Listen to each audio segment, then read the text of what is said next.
Semua teman saya sangat kaya di Singapura karena saya tinggal di sana selama 20 tahun. Wow, bagus, bagus. Dan akulah yang selalu kehabisan uang bangkrut tunawisma. Saya tidak punya uang untuk digosok bersama, tapi saya punya kerajaan terbesar dari rumah, tanah, pertanian, kepuasan untuk seperti hampir tidak ada. Jadi, kemana kita berjalan sekarang? Ke sawah, ke yang besar. Saya melihat budidaya padi adalah hal tertinggi yang pernah Anda lakukan. Bagi saya, itu seperti murni pencerahan.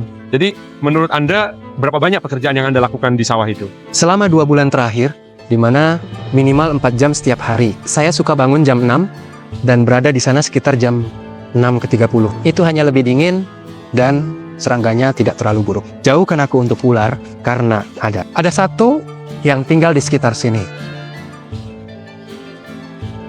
Ini sawah saya yang telah saya kerjakan selama 2 bulan. Pada dasarnya menghidupkannya kembali dari 10 tahun tidak pernah digunakan. Tidak bertani, ini mengambil hidup saya.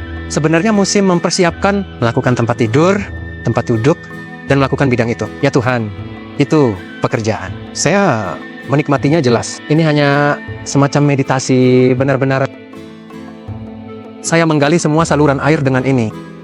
Jadi, ini seperti kerja keras 100 meter. Dan ini, wow, mereka datang dalam sudut yang berbeda. Tapi ini bagus untuk saat saya menyendok bibit nasi. Dan kemudian saya menghabiskan 2 minggu menanam dengan tangan setiap tanaman padi. Untuk pengalaman saya, menanam dengan semua mut ini di sekitarnya.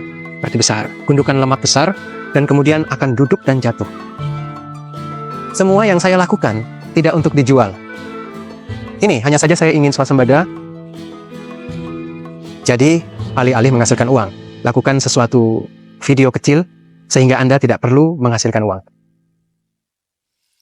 Saya menyebutnya patroli beras. Saya datang dan memeriksa di pagi hari. Lihat bagaimana air itu menyebabkan tingkat perairan pada dasarnya adalah apa yang berjalan di saluran di atasmu. Jadi, jika tidak ada hujan, ada lebih sedikit air. Jadi, saya harus menyesuaikan semuanya untuk mempertahankan ini di kota. Misalnya, mereka akan pergi ke gym, dan Anda tahu, beban pompa bagi saya, itu seperti itu. Ini hampir tidak ada gunanya, dan dalam prosesnya, Anda mendapatkan tubuh seperti pria di gym. Kami lebih sehat karena Anda tidak menghirup AC. Ya, hal yang baik tentang Jepang adalah semua orang sudah sangat tua, dan ada begitu banyak bidang, dan mereka senang memberi Anda ladang untuk bertani. Jadi kami sudah bertani di ladang ini selama 4 tahun.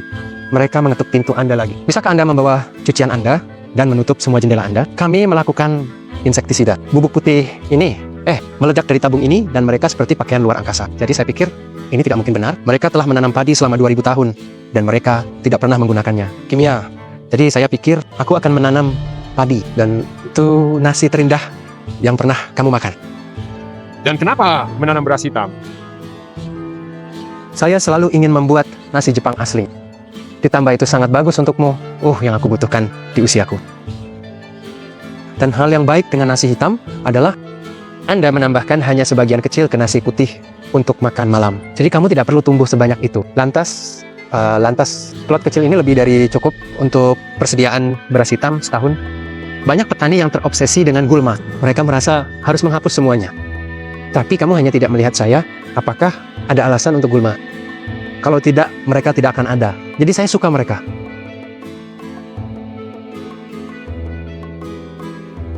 Air sangat penting untuk nasi.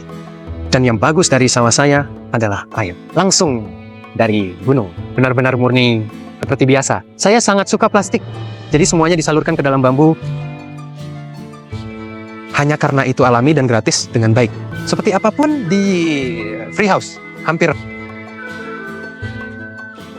Makanan gratis dan hanya bambu di mana-mana di daerah ini.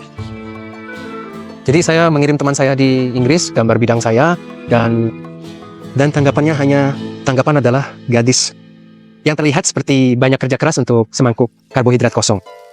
Jadi saya perlahan menjelaskan pentingnya nasi, bahwa saya pikir orang-orang di luar negeri mereka tidak tahu maksudku. Itu semua yang mereka gunakan sebagai